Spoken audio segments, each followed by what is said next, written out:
돈은 더러운 것이다. 잠시 글쓴이가 제주에 와서 경험한 일을 적어봅니다. 많은 분들이 아시다시피 지금 제주는 자연이 아름다운 관광지를 떠나서 부동산 재테크에 관심 있는 사람들에게도 핫한 지역입니다. 국내 부동산 경기가 계속 불황인 가운데서도 제주도 내 부동산 가격은 끝을 모르고 상승 중이고요. 별로 관심이 없는 분이라도 제주도 땅값이 그렇게 많이 올랐다던데 정도는 들어보았을 겁니다. 저는 제주라는 자연 환경과 제주만의 독특한 느낌이 좋아서 왔지만 한편으로는 기대도 했습니다. 제주에 작지만 내 집을 마련한 사람으로서 제주 부동산이 계속 상승 중이라고 하니까 우리 집 가격도 조금씩 올라가지 않을까? 마침 제주 제2공항 건설 발표가 나고는 그 기대감이 더 커졌습니다. 그리고 이런 좋은 정보는 다른 사람들과도 나누어야겠다 싶어 자주 찾는 제주 관련 인터넷 커뮤니티에 글을 올렸지요. 그런데 사람들의 반응은 냉랭했습니다. 좋은 정보를 나눠줘서 고맙다는 말은 없고 제주의 자연이 파괴되는 것이 그렇게 좋으냐? 안 그래도 너무 집값이 올라서 집 구하기가 힘든데 얼마나 더 오른다는 거냐? 투기하러 제주도에 왔느냐는 등 비아냥도 들었습니다. 긍정적인 반응보다는 부정적인 반응들이 훨씬 많더군요. 제가 세입자들만 모인 카페에서 글을 쓴 눈치 없는 집주인이냐 하면 그것도 아닙니다. 그 카페에는 제주도에 자기 땅을 소유한 분들도 많습니다. 그런데 그분들은 왜 그렇게 죄인된 것처럼 자기 재산의 가치가 오르는 것을 기뻐하지도 못하고 지내는 걸까요? 이건 제주만의 문제는 아니겠지요. 아직도 많은 사람들의 인식에는 개발, 자연 파괴, 돈만 밝히는 나쁜 행위라는 묘한 등식이 성립하고 있으니 말입니다. 아름다운 자연을 앞에 놓고는 부동산의 가치를 따져서는 안 될 것 같고 개발이나 레저 산업 등 사업 구상을 하면 왠지 돈만 밝히는 사람 같아 보일까 하는 두려움들, 그런 생각을 가지고 있는 개인이 과연 큰 돈을 벌 수 있을까요? 쉽게 말해 정부가 이런 가치관을 갖고 있다면 개발 행위는 일절 할 수 없을 것입니다. 모두 어떤 형태로든 현재의 자연을 파괴하는 행위니까요. 그렇다면 우리는 원시시대 모습 그대로 계속 살아야 하는 걸까요? 돈이 있어야 난개발로부터 환경도 보호할 수 있습니다. 그린피스 같은 단체도 돈이 있어야 운영이 됩니다. 개발과 관련해 걱정이 되지 않는 건 아닙니다. 그러나 이 부분은 별개의 논점이고 경제적인 측면에서라면 다르게 접근해야 한다고 생각합니다. 타인에게 떠벌릴 것까지야 없겠지만 투자와 투기는 다르지요. 경제적인 풍요를 바란다면 반드시 투자는 필요합니다. 그게 내 시간이든 노동력이든 돈이든 간에요. 이 일을 통해 다시금 이 사회에는 아직도 돈을 저열한 것으로 보는 시선이 상당하다는 것을 느꼈습니다. 돈을 간절히 바라고 돈을 최우선 순위로 여긴다고 하면서도 말이죠. 이렇게 특정한 사건을 경험하기 전까지는 자신이 돈에 관해 어떤 부정적인 인상을 갖고 있는지 모르고 지내는 경우가 많습니다. 여러분의 잠재의식에 돈은 어떤 의미로 자리매김하고 있을까요? 돈에 대한 선입관. 앞에서 본 제 사례처럼 우리의 잠재의식에는 오래전에 입력된 그릇된 풍요관념이 자리하고 있을 거예요. 중요한 것은 새로운 풍요관념을 입력하기에 앞서 이전의 낡은 풍요관념을 내면에서 몰아내야 부와 번영이 찾아올 여지가 생긴다는 점입니다. 어떤 것이 있을까요? 우리는 풍요에 대해 어떤 인식을 갖고 있어서 주머니 사정은 늘 빈곤하고 경제는 언제나 불황이며 일자리 찾기는 하늘의 별 따기처럼 힘들다고 생각하게 되었을까요? 개처럼 벌어서 정승처럼 쓴다는 속담을 볼까요? 이 속담대로라면 돈벌이는 그야말로 개고생처럼 힘들다는 뜻이 되겠죠? 부자가 천국에 가기는 낙타가 바늘구멍을 통과하는 것보다 어렵다. 널리 알려진 이 격언도 부자는 대부분 정직하지 못하다. 정직하게 돈 벌기는 어렵다는 의미를 담고 있습니다. 국부론을 주장한 애덤 스미스는 한 사람의 부자가 있기 위해선 500명의 가난뱅이가 필요하다라는 말까지 했습니다. 이런 말을 듣고 자랐다면 내가 가지려면 타인의 것을 빼앗아야 한다는 생각이 자연스럽게 느껴질 것입니다. 그런데 보통 사람이라면 내가 갖기 위해 다른 사람의 것을 빼앗아야 한다면 마음이 불편해지기 마련이죠. 이렇게 우리는 아주 어릴 때부터 돈에 관한 부정적인 인식을 조입받고 자랐습니다. 돈 벌기는 힘든 것, 부자들은 정직하지 못해, 부자는 가난한 사람을 착취 않은 사람들, 아껴야 잘 살아, 내가 가지려면 남의 것을 빼앗아야 해 등 출처를 모르는 많은 생각들이 내면에 자리하게 되었죠. 사람은 특정한 심리 상태에서 외부의 암시나 가치관을 쉽게 받아들입니다. 특히 어린아이 때는 부모님, 선생님, 주변의 생각을 더 쉽게 받아들여 자신의 생각으로 고정시킵니다. 그리고 성장하면서 그 생각에 맞춰 삶의 방식을 결정하지요. 그렇다면 어떻게 될까요?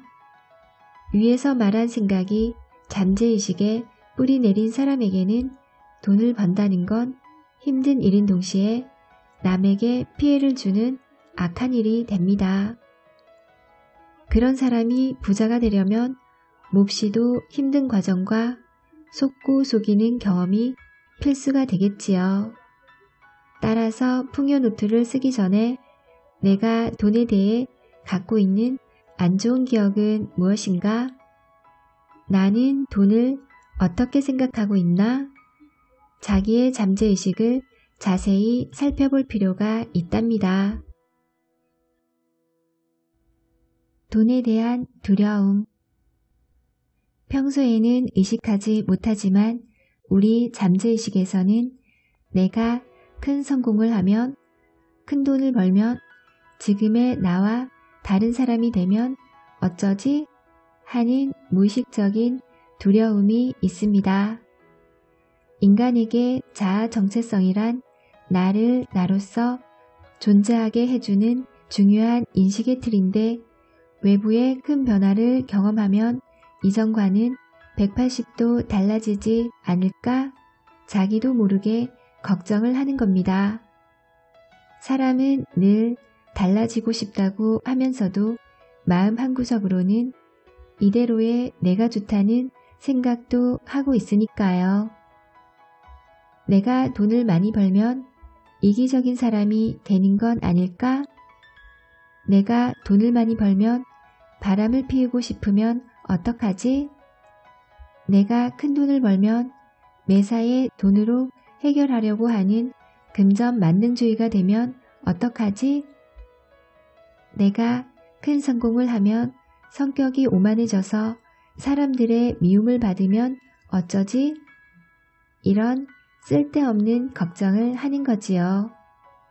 실제로 로또 1등에 당첨이 되었다 하고 그 돈을 어떻게 쓰고 관리하는지 상상해보라면 이 부분에서 걸린다는 분들이 많습니다.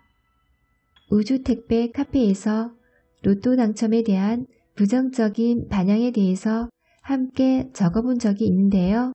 그 내용을 여기에 실어봅니다. 분명 나도 이런 생각을 가지고 있어 라며 공감하는 분들이 많을 겁니다. 일확천금을 노리는 거는 뭔가 불성실해 보이는 것 같아. 확언한다고 되겠어? 로또 확률이 얼마나 낮은데 설마 되겠어? 도저히 믿어지지가 않아. 4등이나 5등 작은 금액만 가능해. 짜고 치는 고수도 많을까? 당첨자가 미리 정해져 있는 건 아닐까? 내가 돈이 너무 많아지면 갑자기 여기저기에서 연락이 들이닥쳐서 귀찮아질 거야. 남들 눈에 띄기 싫어. 돈은 먹고 살 만큼 적당하게만 있어도 돼. 나의 화려한 삶이 누군가의 고통이 되면 어쩌지? 나 때문에 자원이 낭비되거나 꼭 필요한 사람에게 돌아가지 못하는 건 아닐까? 돈으로 뭐든 할 수 있으면 인생이 무료해질 거야. 쉽게 들어온 돈은 쉽게 나가기 마련이야. 로또는 사행성 도박 같은 느낌이야. 열심히 일해서 번 돈이 아닌 공돈이라서 창피할 것 같아. 큰 돈이 생기면서 바뀌는 인간관계가 무서워. 다른 사람의 눈치를 보면서 살기는 싫어. 로또 당첨된다고 행복하지 않을 거야. 당첨된 사람들 대부분이 결국 돈 다 날리고 주변 사람들도 잃게 되고 폐인이 되는 경우도 있고 너무 많은 돈은 나를 더 힘들게 할 수도 있어. 1등 되는 사람들은 조상님이나 돼지꿈 등을 꾸고 나서 된 경우가 많다던데 나는 개꿈도 잘 안 꾸니까 될 리가 없어. 돈이 많아지면 주변에 나누어줘야 할 것 같아서 싫어.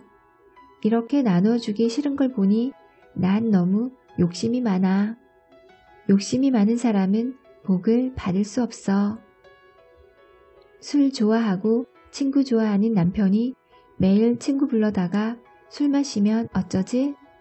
그걸로 만날 부부싸움하고 건강 망쳐서 걱정하고 그럴 바에야 그냥 이대로 성실히 사는 게 좋을지도 몰라. 로또가 되고 행복해졌단 사람들 못 봤어. 여러 번 기대했는데 괜히 기대만 했다가 힘만 빠지잖아. 이런 건 되는 사람이 따로 있고 안 되는 사람이 있어. 난 안 되는 쪽인가 보다. 간절히 바라는 사람이 얼마나 많을 텐데 나한테까지 행운이 오겠어? 내가 돈이 많아지면 돈 때문에 사람들이 접근하는 게 아니라고 어떻게 믿지? 돈이 있으면 이제 아무것도 하지 않고 폐인처럼 집에 처박혀서 사람들을 존중하지도 않고 재수 없는 인간이 되어버릴지도 몰라. 내가 돈이 많아지면 와서 돈 달라는 사람들을 일일이 거절하는 건 얼마나 귀찮고 힘들까? 또 거절하면 사람들이 나를 싫어할 것 같은데? 강조하지만 내가 돈이 많아지고 큰 성공을 한다고 해서 이전과는 전혀 다른 사람이 될 거라는 건 오해입니다. 돈이 가진 기묘한 힘 하나는 소유한 사람의 고유한 특성을 더 강화해 준다는 거예요. 가끔 뉴스 등에서 크게 성공하고 부자가 되었는데도 여전히 검소한 생활을 하는 사람들 이야기를 접할 수 있습니다. 세계에서 가장 부자이자 성공한 인물로 손꼽히는 워렌 버핏 회장도 즐겨하는 취미는 포커게임, 체리코크 마시기, 신문 읽기 정도입니다. 요즘은 우쿨렐레, 스포츠카, 요트 수집하기 이런 건 아니죠. 사치스러운 부자도 있는데 그들은 돈이 없을 때도 원래 그런 쪽으로 취미가 있었습니다. 그리고 사치하는 부자는 부모로부터 물려받은 부자인 경우가 많습니다. 다시 말해 구두쇠가 돈을 벌면 그는 그 돈을 어떻게 불릴까 더 짠돌이 짓을 하고 베풀길 좋아하는 사람이 돈을 벌면 그 사람은 베푸는데 더 열중한다는 것입니다. 위의 예시로 적은 문장들이 황당해 보이지만 우리의 잠재의식에는 이런 말도 안 되는 믿음이 있고 이 부분들을 바꿔 나가야 하겠습니다.